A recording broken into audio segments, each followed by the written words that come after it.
Good day, viewers. Welcome to my YouTube channel, Master David. I'm Victor Adeleke. Here, our major focus is to teach you mathematics from the onset, even up to tertiary institution. If you are yet to subscribe to my YouTube channel, do it to subscribe, like, and share. It is very important so that whenever we post helpful materials like this, you will always get notified. Okay, this is a question also that we are going to be applying the chain rule principle to solving this question. This is a very complicated one, and we're going to try to see how we can bring out the derivative of y for such a question or a function. So what do we do? Now, first of all, understanding your mathematics, just know that this is the same thing as your 3x cube, which is to the power of 3 plus 2, all to the power of half. This is what it means. So from here, we can say that's using the chain rule now, we can say let p be equals to 3x cube plus 2. So from here, because I explained in my previous video following the playlist, because this is a playlist. If you have not checked the video, make sure you go back and check on the playlist.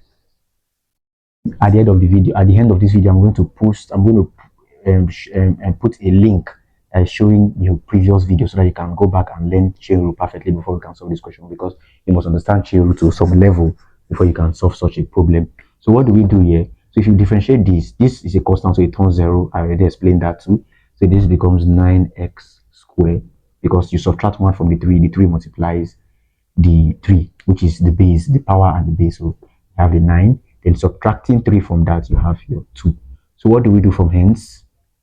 Another thing you must understand is that this has become, because everything here was representing this, so we took it to be p, so it's going to be p to the power of half. That's another way to write p.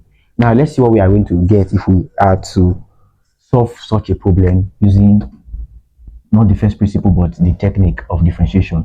So we have p to the power of half, so this becomes dy dp. So when you do this 1/2 multiplies and comes back, so we have p, then you have your half minus 1.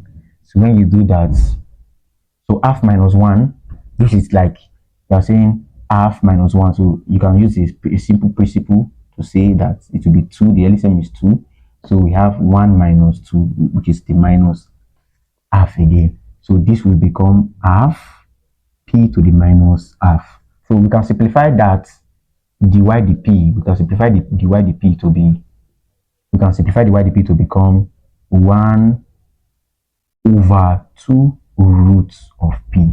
Yes, it can be simplified to become like this. Understanding the rule of indices, you can simplify it to become like this. So once you do that, because of the minus, don't forget, so the half comes down, so it could have been 1 over 2 p half, but since half means the square root, so we have that. So that is what happened there. So let's come back here. So we can just say that therefore dy dp is going to be equals to 1 all over 2 then the square root of p. Please, this 2 is not a subscript, neither is it a transcript, so you know that. So we have 2 the square root of p, so we have that over 1. So that is the dy dp. So since we have gotten dy dp dx and dy dp, what is chain rule? What is chain rule? Chain rule says that dy dx must be equals to dp dx times dy dp. So what do we do now? So to get dy dx will certainly be equals to this times this. So we have everything is going to become 9x squared over the 2 of root p. So we can, this could become 9x squared over what? 2. What is p? P is what? We took p to become 3x cubed plus 2. So this is just the answer. This is the derivative of that question. So this is how chain rule helps you to get the answer quickly. If you want to use first principle, the definition of a derivative, you are going to get the answer certainly, but the length of work, the length of time it's going to take is just the problem. I don't believe that any teacher will want to give you such a question out of sheer wickedness, to just, when he knows that maybe he's put an instruction that you must use first principle. That would be sheer wickedness. So he just wants the student to fail. I don't believe in that. There are some teachers though that are some lecturers like that, but it's not advised and it's very unprofessional.